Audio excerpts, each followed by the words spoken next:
on and speak about the tour permit, which is one of our travel documents. There's two aspects to it. There's the tour permit for the overall Jamboree contingent, and then there are tour permits required by scouting groups that are going to have a pre-Jamboree tour or a post-Jamboree tour who need their own independent tour permit on top of the World Jamboree tour permit. So with that, I'm going to pass it over to Doug MacDonald. Doug is a Scouts Canada employee in Alberta, and he is, I've worked with him closely the last little while, and he's been a huge help to me personally in terms of moving much of what we're doing forward. So Doug, if you can take the floor. Sure. Chris. Yep. I'm sorry. I'm going to see you in the Vinyl Cafe for the rest of my life. But anyway, can you bring up the tour permit? Which one is that? I sent the link on Friday for the tour permit, okay, the national tour permit. Yeah, give me 1 sec. I don't think I copied that one down, so give me 1 second, I'll grab it. Okay. Well, while you're doing that, I'll get started. So for the patrols who are traveling with us on the contingent travel plan, we're submitting a single tour permit which covers everybody because you're traveling as part of the contingent travel plan.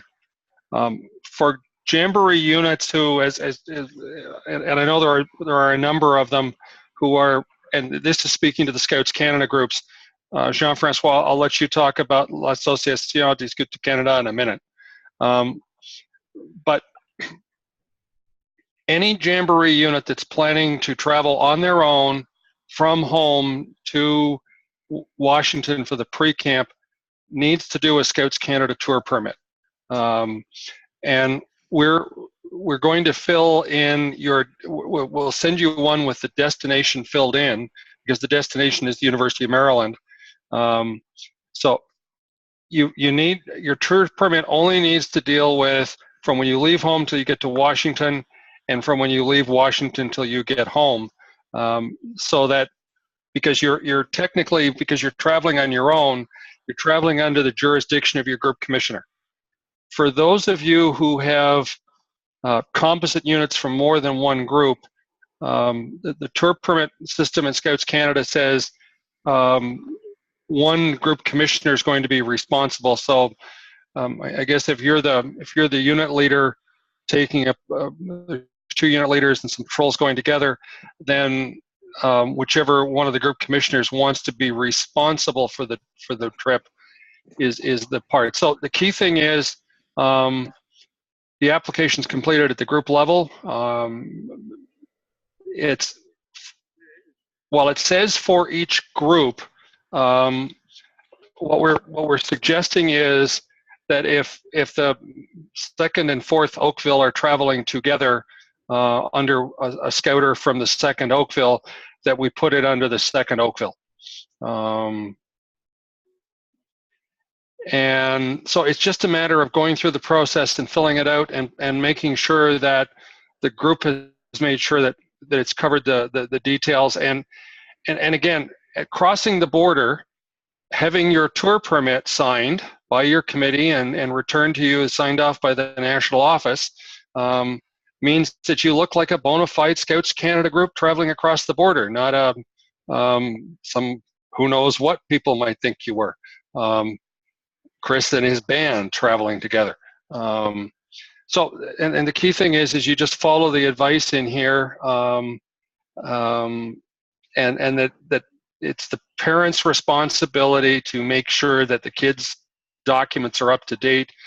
I know we say that, but like it or not, we got to make sure it's covered.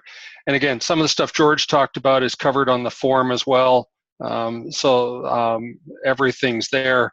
I know there is stuff that says kids under a certain age don't have to have a passport to cross the border. It becomes a lot simpler if everybody just has a passport. And that's why Scouts Canada has always said have a passport, even going into the U.S. We took our granddaughters across the border, and it was much simpler taking them with passports than it was taking them without. So we just need every Jamboree unit that's traveling on its own, or Jamboree unit that's traveling on its own to Washington to cover it. I saw a question flew by there about a one-on-one where it's dad and son traveling together. You're traveling on your own. You're not on your Scouts Canada's policy is, as far as possible, we want people to get somewhere on their own. But when we take responsibility, so in the case of a dad and a son going on their own, they're fine. Or mom and daughter, or whatever, whichever parent and child it is, that's fine. Even for I know we've got some unaccompanied kids who are traveling on parents' points on their own flights. That's where the form George was talking about a while back with parent consent to travel alone will be critical. And again, with all of the details filled in, it will make their time so much simpler at the border than anything else. And again, that's the biggest part of the tour permit, folks, is if you're driving or whatever, this just gives you another piece of information. It's got a number on it, and you look more official when you get to the CBP guys at the border. Jean-Francois, did you want to say anything about Scouts to Canada and how you guys handle tour permits? Yes, I will. And I will switch to French for a couple minutes. And I think that would be great. Alors, pour les membres de l'Association des Scouts du Canada, ce que nous sommes en train de parler, c'est le permis de camp. Évidemment, la notion des permis de camp est un peu différente entre Scouts Canada et l'association. Donc, pour votre information, pour le permis de camp international, c'est moi qui vais s'en occuper à titre de chef de contingent. Mais donc, nous allons remplir un permis de camp général pour l'ensemble des membres de l'association. Et puis, ce permis de camp-là sera présenté à la Commissaire internationale pour autorisation.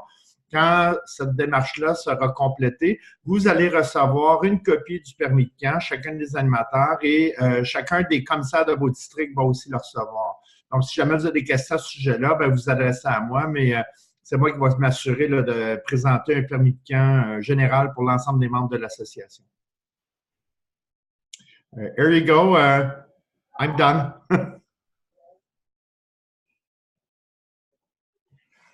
And Barry, I think I only saw the one question flitting by on the. Just going back to the chat.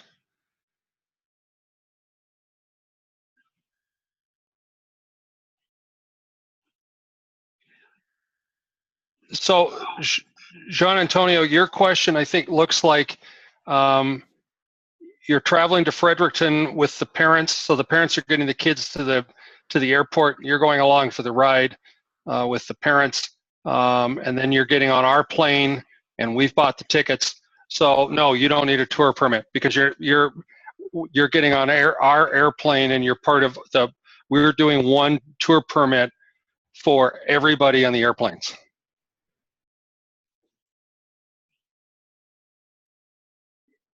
I think Matt Pittman had a question as well. Oh, yeah. Sorry, Matt, I missed that. Yeah. Yes. I'm going to say yes, even though I don't know if we've ever done that before. Yeah, you need a copy of the tour permit as much as everybody else does. They need their own tour permit. So we'll make sure that you have a copy of each of the unit leaders will have a copy of the tour permit that says what contingent they're part of. Doug, Susan here. There's also a question from Keith Schultz that 5 of his youth are flying and 4 are driving with him and other scouters. So do the ones driving need to do their own tour permit?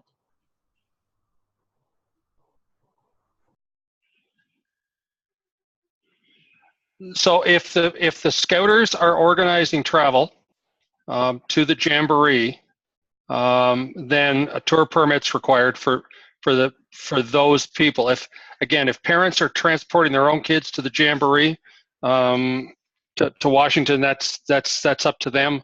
But as soon as Scouts Canada, as soon as a scouter who represents the organization starts organizing transportation for youth, then a tour permit's required, because as soon as they get in a vehicle, they become our responsibility. Were there any others there that I missed? Oh, I guess that's the same kind of question that Keith asked then.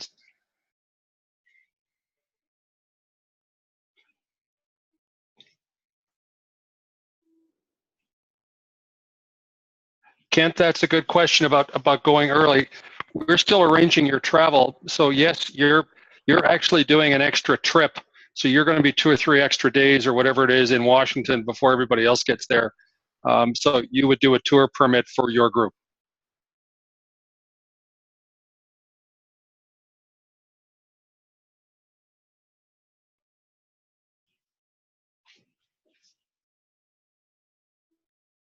Did I miss anything else, Susan? You seem to be good at noticing those things. There was one right at the very end about an IST traveling on their own, and I'm assuming they don't need a tour permit because they're just traveling. No. Yeah, their IST going. Your IST's jobs start when you whether you're going with a contingent to Washington or going to Bechtel, your job starts there. So you're responsible. And although I just did think of something.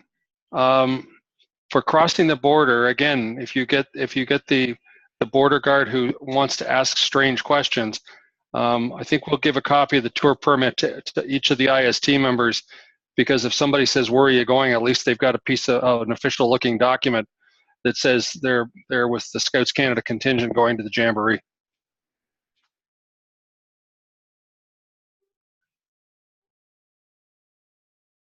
I'm done, Barry. Okay, thank you very much. Moving on, I'm going to ask Chris if he would